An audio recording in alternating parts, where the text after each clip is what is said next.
आज हम जानेंगे राम मंदिर का कुछ रहस्यमय कहानियां। तो चलिए स्टार्ट करते हैं।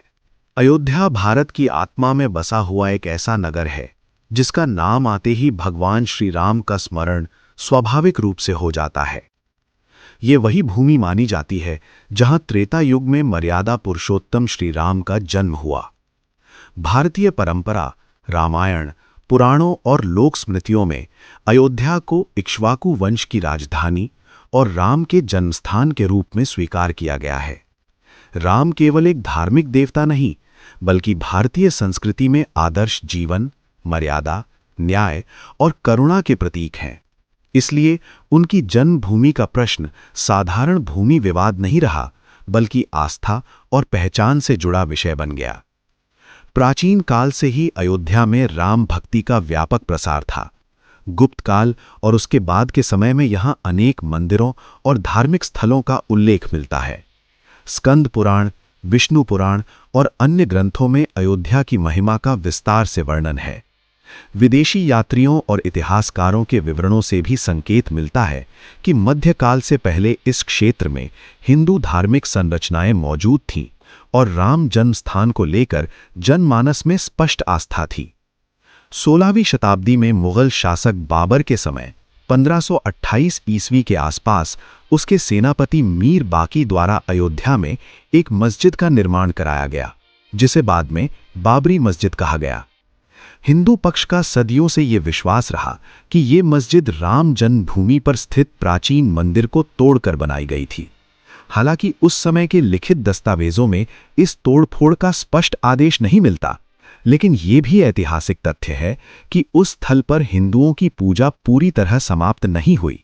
राम चबूतरा, सीता रसोई जैसे प्रतीकात्मक स्थल उसी परिसर में बने रहे, जो ये दर्शाते हैं कि आस्था निरंतर जीवित रही। ब्रिटिश शासन के दौरान ये विवाद पहली बार औपचारिक रूप से प्रशासन और अदालतों के सामने आया। 19वीं शताब्दी में अंग्रेज अधिकारियों ने शांति बनाए रखने के लिए एक अस्थायी व्यवस्था की, जिसमें मस्जिद के अंदर नमाज और बाहर हिंदुओं को पूजा की अनुमति दी गई। ये व्यवस्था समस्या का समाधान नहीं थी, बल्कि विवाद को स्थिर अवस्था में रोकने का प्रयास था। इसी दौर में मंदिर निर्माण की अनुमति के लिए अदालत में याचिकाएं दी गईं, लेकिन प्रशासन ने शांति भंग की आशंका जताकर उन्हें खारिज कर दिया। 20वीं शताब्दी के मध्य में ये विवाद निर्णायक मोड़ पर पहुंचा, जब दिसंबर 1949 में विवादित ढांचे के भीतर रामलला की मूर्तियां प्रकट हुई। हिंदू समाज ने इसे दैवी घटना माना, जबकि मुस्लिम पक्ष ने इसे अवैध कृत्य बताया। सरकार ने स्थिति को संभालने के लिए स्थल को विवादित घोषित कर ताला लगवा दिया।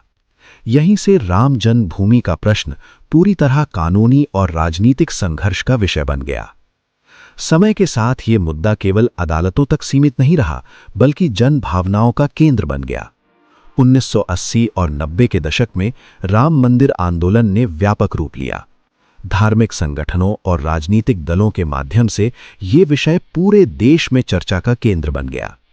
1986 में अदालत के आदेश से मंदिर का ताला खुला और सीमित पूजा की अनुमति मिली, जिससे आंदोलन को और गति मिली।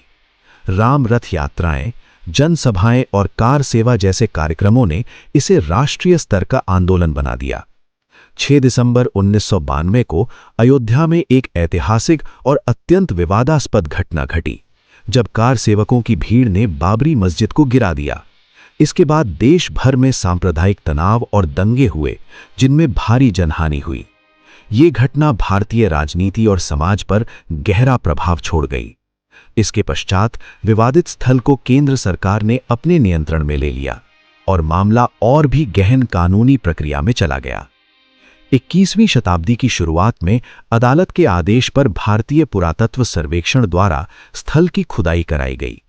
इस खुदाई की रिपोर्ट में मस्जिद के नीचे एक विशाल गैर इस्लामी हिंदू धार्मिक संरचना के अवशेष मिलने की बात कही गई।